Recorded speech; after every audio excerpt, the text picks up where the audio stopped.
Kisah Sohoki meninggal dalam dekapan Gunung Semeru 53 tahun yang lalu.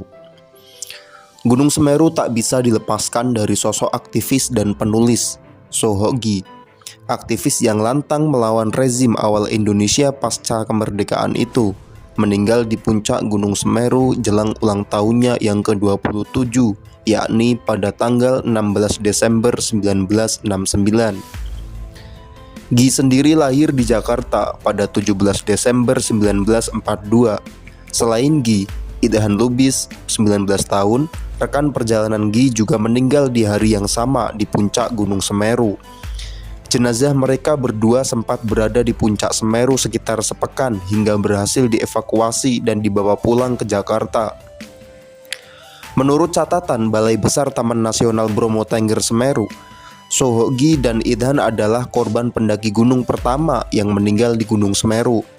Dalam buku Sohoki, sekali lagi, Rudi Badil di artikel yang berjudul Antar Hoki dan Idhan ke Atas menceritakan perjalanan mereka mendaki gunung tertinggi yang ada di Pulau Jawa itu.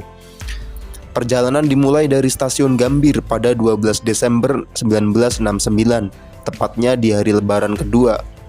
Total ada 8 orang yang mengikuti pendakian ke Gunung Semeru. Mereka adalah Hoki, Aristides, Herman, Abdurrahman, Anton Wijana, Rudi Badil, dan 2 anak didik Herman, yakni Idhan Lubis serta Freddy Lasut. Rombongan berangkat dari stasiun Gambir pukul 7 ke stasiun Gubeng, Surabaya. Pimpinan pendakian tersebut dipercayakan pada Herman Lantang yang pernah melakukan penelitian di kalangan masyarakat Dani Timur di Lembah Baliem di Pegunungan Tengah, Papua. 2 peserta termuda adalah Idhan yang masih berusia 19 tahun. Dia tercatat sebagai mahasiswa Universitas Tarumanegara. Sementara Freddy Lasut berusia 17 tahun, baru lulus SMA dan bercita-cita menjadi mahasiswa UI. Hoki sendiri saat itu telah menjadi dosen untuk mata kuliah teknik bacaan ilmiah dan kepustakaan. Rombongan tersebut pergi ke Surabaya dengan kereta api menumpang gerbong barang dan menempuh perjalanan lebih dari 20 jam. Rudi bercerita di hari pertama keberangkatan, Hoki banyak mengumbar pengetahuannya tentang sejarah masa kompeni di Jawa. Di pendakian tersebut, mereka membawa buku kecil tentang panduan pendakian Gunung Semeru, karangan Dr. Estein. Buku tersebut diterbitkan pada tahun 1930. Mereka juga membawa buku tambahan karangan C.W. Wormster, terbitan Bandung pada tahun 1927. Mengikuti catatan buku Belanda tersebut, rombongan mereka pergi ke Kecamatan Tumpang menjelang Kota Malang dan mendatangi Desa Kunci, desa terakhir yang dilalui mobil. Kala itu, Sohoki yang mengatur sewa mobil hingga ke desa terakhir. Debat di Dukuh Gubuk Lakah, mereka tiba di dusun terakhir jelang dini hari dan beristirahat di pos jaga. Jelang subuh, mereka diajak beristirahat di rumah pimpinan Dukuh Gubuk Lakah, Binanjar. Saat berdiskusi rute yang akan ditempuh, Herman meminta rombongan untuk lewat Kali Amprong yang ada di ketinggian 1000 mdpl. Lalu melanjutkan ke Watu Pecah dan mengikuti pematang Gunung Aye-Aye, lalu turun ke Oro-Oro Ombo, kemudian menuju Gunung Bejangan. Sementara menurut Binanjar, penduduk lokal akan memilih melewati Desa Ranupane untuk menuju ke puncak Semeru karena jalan lebih landai dan tidak menanjak. Selain itu, penduduk tidak perlu menyeberangi Kali Amprong yang sering banjir dadakan. Saat itu, sempat terjadi perdebatan antara Herman dengan Hoki karena Gi memilih untuk melewati jalan yang dilewati penduduk dan tak perlu menginap di Kali Amprong. Perdebatan buntu. Herman ditemani Aristides serta Idhan dan Freddy tetap memilih menginap di Kali Amprong. Sementara Gi, Wiwi, Maman, dan Badil menginap di rumah Binanjar di Gubuk Lakah. Keesokan harinya, mereka kembali bertemu dan bersama-sama berangkat ke puncak Semeru. Menginap di Ranukumbolo di perjalanan. Mereka menginap di tepian Ranukumbolo dan berencana akan mencari jalan setapak menuju puncak. Diceritakan, rombongan juga sempat bertemu dengan seekor macan tutul dewasa. Tak hanya itu, saat melakukan survei lokasi, Hoki berhasil menemukan lorong di tengah semak-semak belukar yang ternyata pintu masuk rintisan ke hutan atas menuju puncak Semeru. Malam itu pun mereka kembali memutuskan untuk menginap lagi di tepian Ranukumbolo. Di malam kedua yang cerah itu, Hoki mengungkapkan keinginannya untuk merayakan ulang tahun ke-27 di puncak Semeru. "Gua akan ulang tahun nih tanggal 17 Desember, artinya hari Rabu yang jatuh lusa itu. Besok kan Selasa tuh, tanggal 16 Desember. Gimana ya? Seharusnya sih gua mau berulang tahun di tanah tertinggi di Pulau Jawa," ujar Hoki. Itu diceritakan oleh Rudi. Berhasil sampai puncak Mahameru hari Selasa tuh, 16 Desember 1969. Pagi setengah gelap. Mereka berkemas untuk menuju puncak Gunung Semeru dengan membawa perlengkapan yang dibutuhkan. Diceritakan, Sohogi mengenakan sepatu bot baru bawaan dari Amerika Serikat saat ia studi di tahun 1968. Ia juga mengenakan kaos polo kuning dari UI. Dalam ranselnya berisi ponco, jaket, dan makanan tim. Selasa siang, mereka berhenti di pelataran di kaki Gunung Kelopo untuk orientasi jalan masuk ke Recopodo. Recopodo itu kalau sekarang Arcopodo. Sebagian mencari air bersih di sumber manik, tepatnya di ceruk kecil yang di dinding padasnya meneteskan air jernih. Kedelapan orang saat itu membawa ransel yang berisi barang dengan rata-rata berat 25 kg. Rombongan kemudian berhenti di pelataran agak mendatar di ketinggian 3.300 meter. Tepatnya di depan ceruk dan jurang kecil, berbatasan dengan pepohonan cemara dan daerah gundul. Lokasi tersebut menuju jalan setapak tak beraturan ke puncak Mahameru dan melewati tubir jurang Jonggring Seloko. Di sana, Hoki sempat membahas soal Arcopodo atau arca kembar. Rudi bercerita mereka tak menemukan arca klasik buatan zaman Hindu di sekitar kerumunan pohon cemara itu. Tak lama kemudian, hujan turun dan angin bertiup kencang. Kabut tebal dan hawa dingin membuat para pendaki itu menggigil. Mereka kemudian membentangkan ponco sebagai alas tada hujan dan mencantelkan lentera menyala. Lokasi tersebut hanya beberapa kilometer dari puncak. Recopodo berada di ketinggian sekitar 3.200-an meter, sementara puncak ada di ketinggian 3.676 meter. Mereka pun mulai pendakian dengan formasi berpencar. Disebutkan cuaca buruk yang penuh dengan hujan dan gerimis campur kabut. Tak hanya itu, ada semburan gas yang menyemprotkan debu dan material vulkanik ke langit.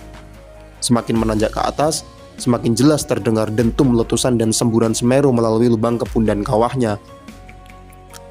Para pendaki itu pun berhasil mencapai puncak. Tides kemudian berkata, "Turun, cepat turun. Cuaca tidak bagus. Kami tunggu di cemara bawah." Seusai berdoa sejenak dan menyaksikan letupan kawah Jonggring Seloko di puncak Mahameru, serta semburan uap hitam yang menggembus membentuk tiang awan, mereka bergegas turun. Rudi mengaku berjalan bersama Maman dan mereka menutup hidung dengan telapak tangan kosong, berusaha mencegah sengatan bau belerang. Mereka menuju ke arah Recopodo yang ditandai dengan ponco serta lentera besar yang dinyalakan. Ia bercerita saat itu terdengar suara ledakan dari kepundan kawah dan diikuti desis panjang lesatan semburan material vulkanik. Tak lama semburan keras gas campur bebatuan membentuk cendawan, berkepul-kepul memekar dan membesar, sambil merontokkan hujan pasir di bebatuan di dataran miring itu. Rudi bercerita saat itu Gi yang berjalan dengan Tides memilih beristirahat sendirian di tepian lereng jelang puncak Semeru. Menurut Rudi, Gi duduk termenung dengan gaya khasnya, yakni duduk dengan lutut terkipar ke dada dan tangan menopang dagu.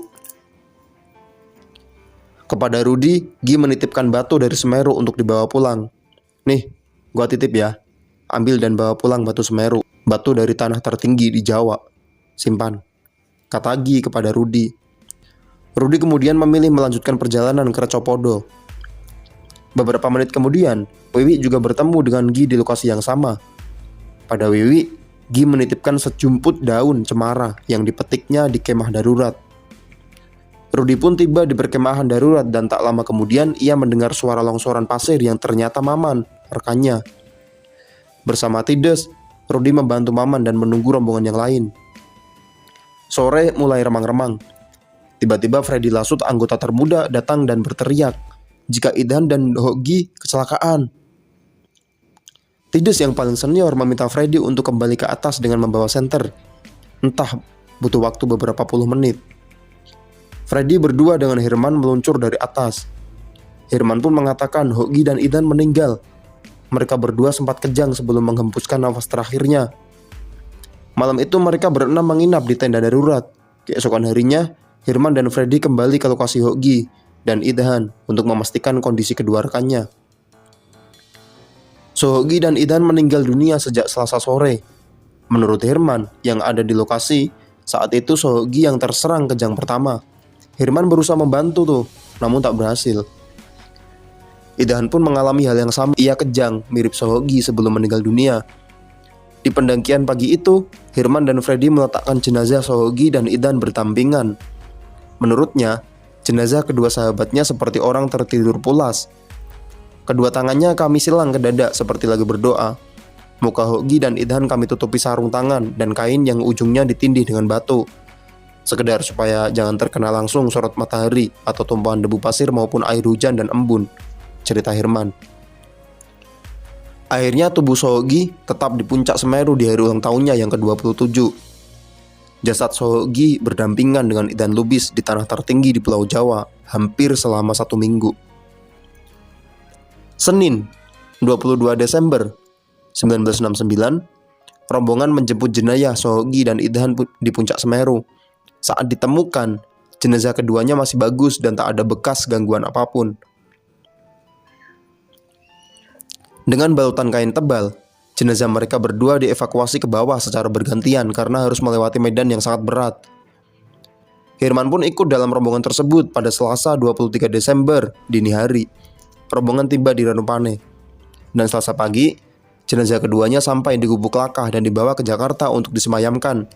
Jenazah keduanya tiba di rumah masing-masing, kemudian disemayamkan di Fakultas Sastra UI Rawamangun. Usai penghormatan terakhir, Hoki dan Idhan dikubur di TPU Menteng Pulo, Jakarta. Setahun kemudian, jasad Hoki dipindahkan ke TPU Tanah Abang karena ibunya sering dipalak preman di sana. Pada tahun 1975, sebagian lahan makam dibangun kantor wali kota Jakarta Pusat, sehingga keluarga memutuskan mengkremasi jasad Hoki. Abunya disebar di tempat favoritnya, Lembah Mandalawangi, Gunung Gede, Pangrango, Jawa Barat.